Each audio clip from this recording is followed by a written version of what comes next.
Boy,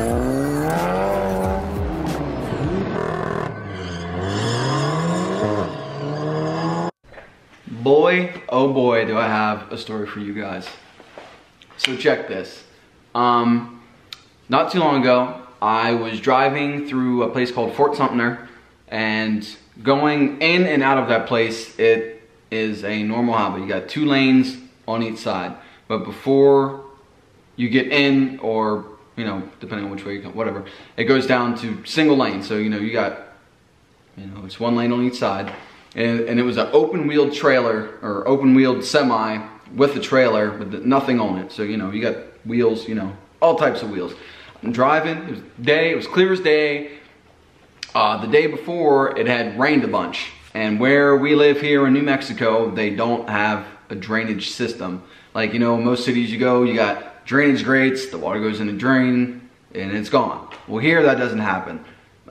They have some places in town here just to prevent flooding. Like they have like little runoffs, and water makes its way down to like the little ponds and stuff around town. But for the most part, you have to avoid certain parts of town, or your car is literally going to be underwater. Like, that's how I destroyed my last car, my supercharged Mark IV. I was leaving the gym at like 5 in the morning. I had gotten off work early. I was on mid-shift. I went to the gym early, you know, cool, I'm gonna go to bed. Well, you know, it starts raining outside, and I was like, well, fuck, you know, I know my intake at the time was sitting way down low, because that's how the supercharger kit had came, and it didn't have fender liners or nothing. And, you know, I'm driving home, literally, it's like 2 blocks away. The gym's like 5 minutes. And it's a slight incline. Most of this whole area is just flat, and there's no turns, no hills. But in this area, you know, it kind of dips down ever so slightly. And went through that, sucked up a bunch of water, hydrolocked my car. Shitty as fuck.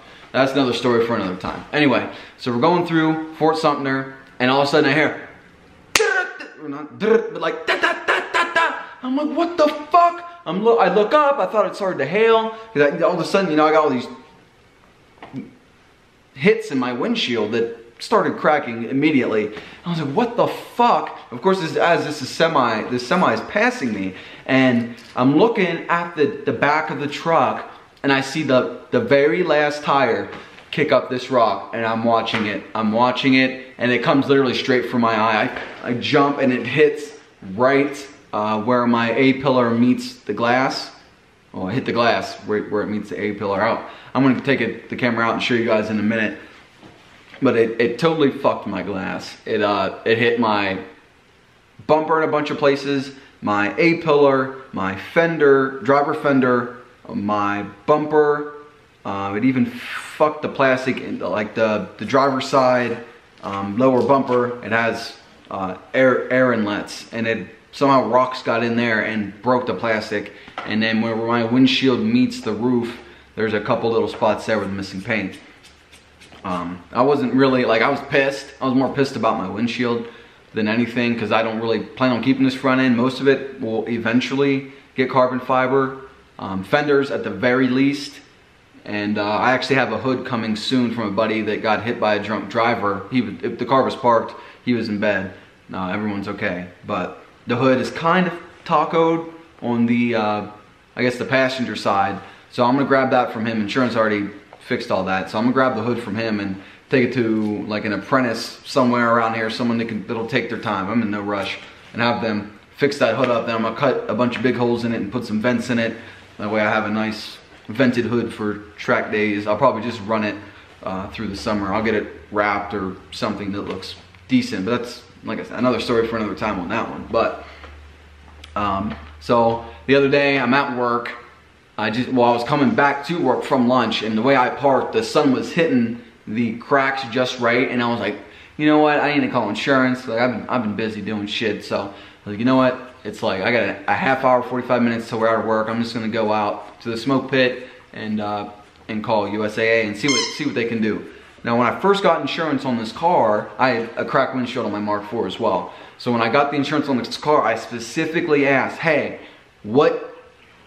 you know, if I get a crack in my windshield, what does it take to replace? Because I want it to be cheap. I want it to be, you know, I don't want to be paying out the ass, because this, with the roads here and the non-drainage, after a rain, you know, rocks are getting kicked up everywhere. You need to stay like 5 cars away from everybody else. and you know, you're trying to stay back, and then cars are getting in front of you because they think you're just trying to be a grandma. Anyway, so I asked, and they said, don't worry about it, like, your windshield replacement's free, New Mexico, something, something, you know, whatever. I was just, okay, cool, like, next, what's next on the insurance policy? Didn't really care. So I go to call, and they're like, oh, okay, well, it's either gonna be completely out of pocket, or if it costs more than $1,000, my deductible is $1,000, you know, you'll have to pay your deductible. And I was like, listen here, woman, you know, they told me this and this. Okay, well, let us send you over to SafeLight. That's who takes care of our windshield replacement. I was like, okay. Talked to that lady. She really didn't know much about nothing. There was like 5 different windshields, all different prices. And I was like, all right. Regardless, I'm not trying to pay anything. And I told one of them about how I got damage on the rest of the car, but I wasn't going to claim it. I just wanted the windshield replaced for now. I'll deal with the rest of it at another time. Like, I was going to wait till after winter and then claim it, and you know, I can get new parts or whatever. So they put me back on the phone with another agent. So I'm talking to this lady, and she is fucking mean. Like, she is mean. Like, she was not nice at all about anything. And then I was like, well, what can I do? Because I don't want to pay for this. She's like, well, I see here you mentioned about other damage. I was like, yeah, well, I really don't want to claim that. I don't want to deal with it. She's like, well, that's the only way. Like, if you go get an estimate and include the windshield with the other damage, like, that's the only way, but I highly doubt with a couple little scrapes that you're gonna be over $1,000. Like, you're just gonna have to pay this out of pocket. And I was like, I'm not paying 300 bucks out of pocket. I'm about to spend 400 on some Eurocode braces. I was like, I'm not trying to dig that money out for just a fucking window. Like, I'll just live, you know? And then she had said some smart comment about it not being, and I was like, you know what? Set me up for an appointment down there and we'll see. So she sent them the info, and by that time, I had been on the phone for like 45 minutes, and it was time to leave work. So I was like, you know what, I'm not even gonna call them to set up an appointment. It's on my way home anyway. Went in, stopped by, they were cool as shit. They're like, do you have time now? I was like, hell yes, I do. Pulled, you know, the adjuster came out, and I was pointing all the spots, you know, we're talking about this, that, and the other. He's like, all right, man, you know, let's go inside, add this up. You know, he's on the computer, da, da, da. And I'm like, all right, well, like, I'm thinking it's gonna be at least 1,500, you know, I'll make maybe 500 bucks off this. I even told the guy, I was like, I'm not gonna have you guys replace any of this. Like, I'm just gonna pay it out. The only thing I wanted out of this was to get my windshield paid for. So anything, you know, however this works out. So he pulls out the paperwork, lays it down, and it's like $1,087. I was like, fuck me, I just went through all this for $87. It's not gonna be enough to replace shit, because my deductible's $1,000, so they're gonna subtract that from the money that they pay out. And it turns out it was only 1,000 in parts. That was paint, that was seals for the window and the window itself. So he flips to the next page. Paint, labor, all this. Shit totaled out to like 36 something. I'm gonna show you guys the paperwork. And I was like, hell fucking yeah. I go home, call USA back up, because he said he was gonna submit the paperwork right away. I get home, call her up, and she goes, oh yeah, it was submitted 6 minutes ago. This lady was so much nicer. So we're talking, and I was like, yep, deposit it into this account. She's like, okay, 1 business day, boom. Like, there we go. Like, now I'm not gonna use that money to fix the car. Well, the windshield, yes, I have an appointment tomorrow to get the windshield fixed, and that's $387. So now I have an additional, what, $2,100 to play with. So I ordered my clutch, South Bend Stage 3 clutch. So my clutch and my windshield got replaced. So I still have a couple $100 to play with. I decided to order some more shifter upgrades. I used to have the APR shift bracket. For us, those of you that are manual, you guys know what this is. Because I was just plastic composite with rubber bushings. So I ordered an OEM shifter bracket, because all, like the Mark IV and Mark V and Mark VI, they all use metal ones. For some reason, they went to composite on the Mark 7. So I ordered a new one, that's 50 bucks. I ordered the bushings for that, the metal 034 bushings. That was like 30 bucks. And then Diesel Geek has this bushing kit for the, you know, we press down on the shifter to get into reverse. It's on the spring. Well, that spring sits on 2 bushings, and those bushings are made out of some type of like rubbery substance that allows some type of play, and over time it just literally disintegrates.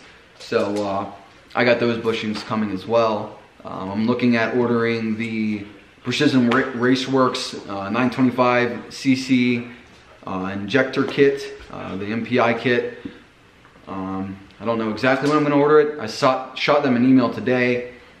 If you see where I'm getting at here, EQT Turbo, I went through and read all 95 pages of the EQT Turbo thread on golfmk7.com, and I'm sold. I'm sold on the turbo. So what I'm gonna do, I'll probably pay for the fuel kit outright, and then I'm gonna, PayPal has a credit system, which I had no clue about till the other day. This is the same day that I was doing the insurance stuff. I did this at lunch, and then like when I got back to the shop, I was like, you know, I need to call about my windshield.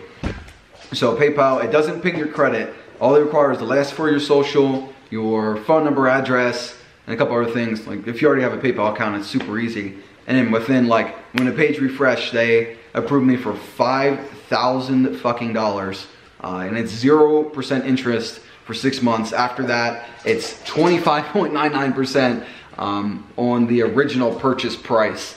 But I figured the turbo itself was like $2,300 with a new wastegate that is like Ed himself at EQT will set the wastegate at what it needs to be, along with a new turbo muffler delete and piping from the turbo muffler delete to the intercooler without any bottlenecks in it. So it's a complete, like it doesn't bottleneck at all. All that, I think it's 23 or 2,400 bucks.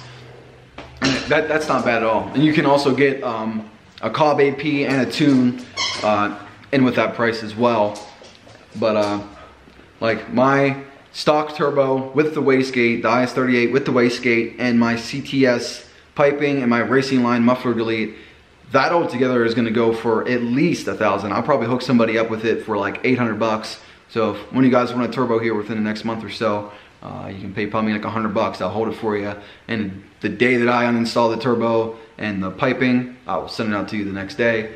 But so I really, that's like a $1,400 turbo upgrade with, you know, you're probably spending about $1,000 for a fuel kit that you don't need. You don't need the fuel kit to run this turbo. You'll just have to have it at like 27, 28 PSI if you have a Golf R. The GTIs apparently have a little better time with fueling when it comes to that turbo. But I want port injection anyway. I want to keep the valves clean and yeah, of course, a little bit of extra power. But let me go show you guys the damage, and I'll show you guys the paperwork, and we'll end up this video.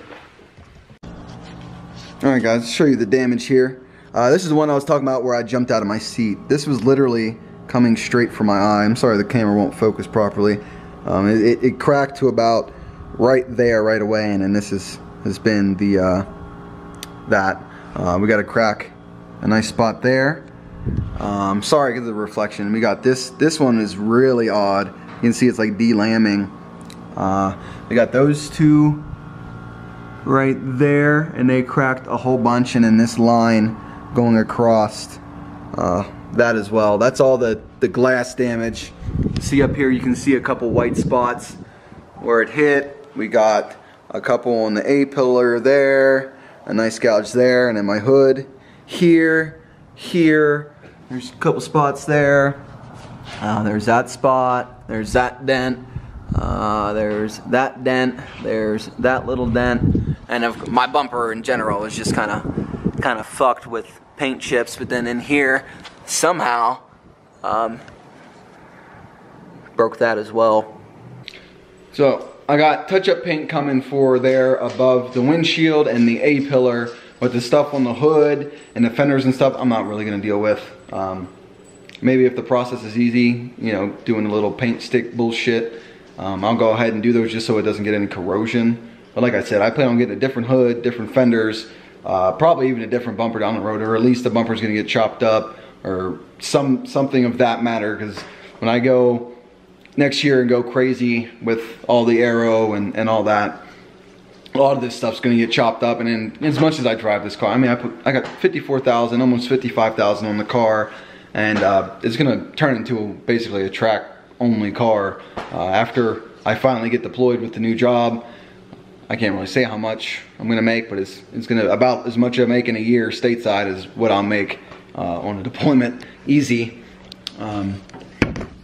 Yeah, so at that point when I get back, I'll probably get like a wagon or a truck, and then for like daily, if I need to have a daily, I would like something I can tow the car across the country, like to go to Wookiees or something like that, so I'm not driving it like, you know, a completely track-oriented car on the highway for miles and miles. But let me show you this paperwork real quick, and I'll let you guys go. This is what all he wrote up. Front bumper, hood, fender, windshield, roof, pillars, rocker, floor, all that added up to 1,000 something, and these are the man hours it takes. Labor, paint, and then, so this is what he showed me at first, and I was like, oh my god, I'm only gonna make $48 off of this. Well, then he flips the page, and this is, you know, it shows, okay, you know, the rates, and it wound up being $3,600 in damage total, and then you take out my deductible from insurance, and I'm getting $26.25 back. So things are moving. I planned on putting that clutch on the PayPal credit, and then this happened. So the clutch is getting paid out through this. The turbo will go on the PayPal, and I'll probably just buy the fuel kit outright. There's a bunch of other little things that need to be done before either one of those happen. Like, I'm gonna order them just because I don't wanna have to wait. And the reliability of this IS-38, like, I didn't even think it would last this long, knock on wood. But I wanna have it here. I need to get in contact with United Motorsports and Blue Water Performance. They're closed on the weekends, and I have to see how all this is gonna work. So it probably won't be till like mid-spring until like the fuel kit and the fuel pump and the turbo and everything's working on and together. And I have to do this between autocross events and all that, because I don't want to miss any days this season. I missed 2 events last year, and there's 1 less event than what there was last year this year, so I definitely don't want to miss anything. And I don't have to miss it for TX2K this year. They planned it around TX2K, so that'll be cool. TX2K is in March. I'm excited. Anyway, I'm gonna end the video with that. If you guys got any questions, most of you probably already seen this on Instagram. My phone was getting blown the fuck up. That day I probably talked to like 20 something people explaining what happened and how I got it paid out. But feel free to comment down below, and I'll just copy and paste what I wrote down for the last one or whatever. But yeah, that's how you make some money real easy if you don't plan on painting and repairing some little dents and shit. I don't really care, so whatever. Stay tuned for the next one. I'll catch you on the flip-flop.